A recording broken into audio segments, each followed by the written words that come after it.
Okay guys, welcome back. Line Times Adventures. Figured I'd show you today how to test your glow plugs. Now, obviously these are out. This is a glow plug on a 7.3.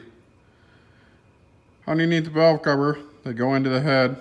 They heat up the air because diesels need warm air to fire to start when it's cold out. So this is a cheap, easy way to test your glow plugs. So what you do, take a wire, hook it up to your battery, and then you touch it on the end of it here. Go over here.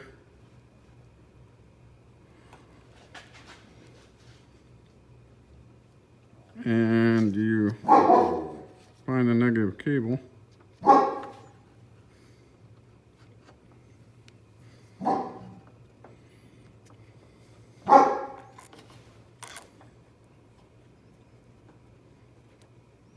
Touch it on there.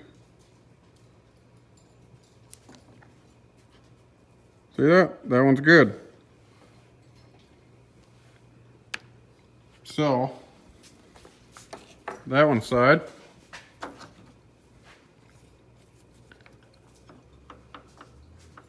The reason I'm doing this is my dad said he needed some glow plugs. I said, well, I got a set. I don't know if they're any good. So I'll test them for you. So I'll touch this. Right there on the end. My hands are in the way. And you can probably see it smoking. I can smell it.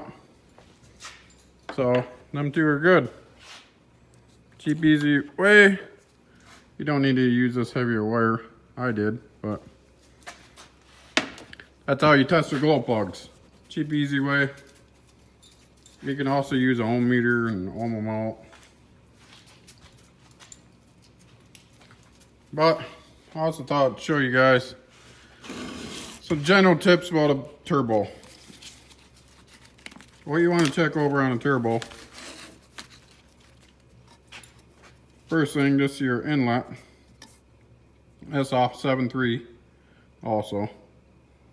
But pretty much all the turbos are the same unless you get in the variable vane, which the vanes move on them.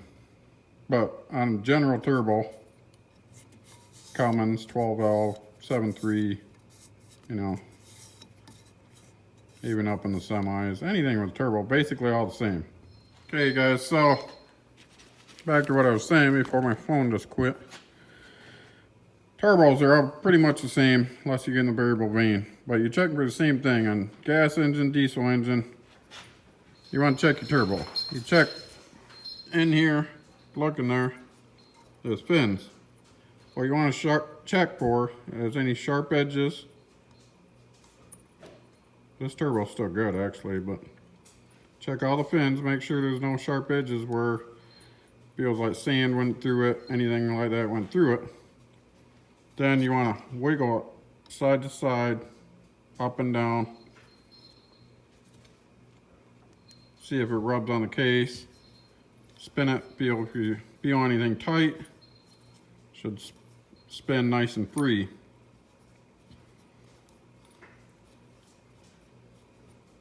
And then you also want to check end plate in and out. There's no movement there. Feels really good. Like I said, that's on any turbo. You want to check that.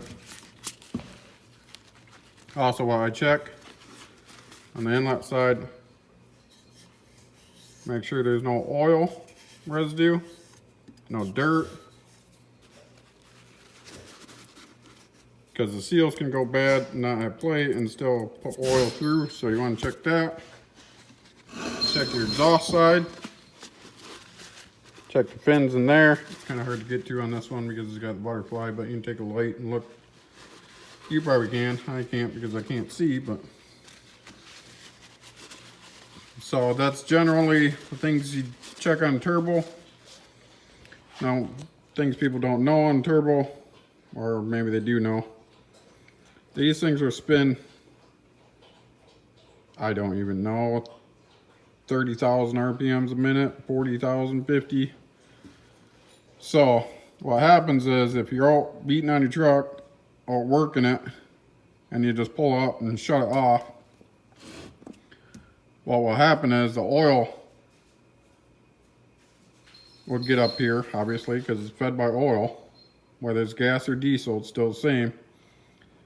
And with it being extremely hot, 1300 degrees, you don't want it to get up to 1300 degrees or beyond that. That's too hot. But when it gets up that hot and you shut it off, the oil just stays here and it will bake inside this turbo.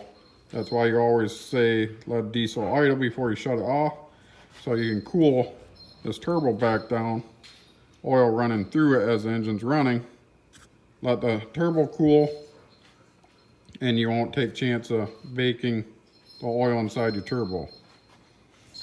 If you do have an installer or whatever, immediately start it back up and try to let it run a while and let that turbo cool.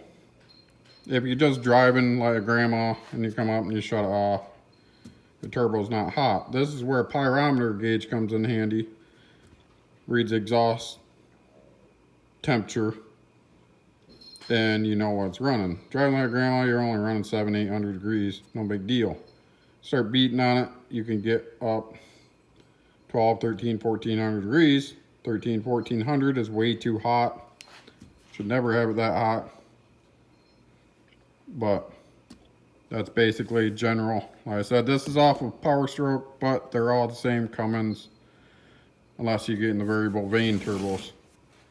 So that's kind of a general rundown of what to check on turbo. And doesn't matter if it's gas, diesel. Remember, like, subscribe. You never know what I'll be getting into next. Really helps the channel. Thank you guys for watching. See you next week.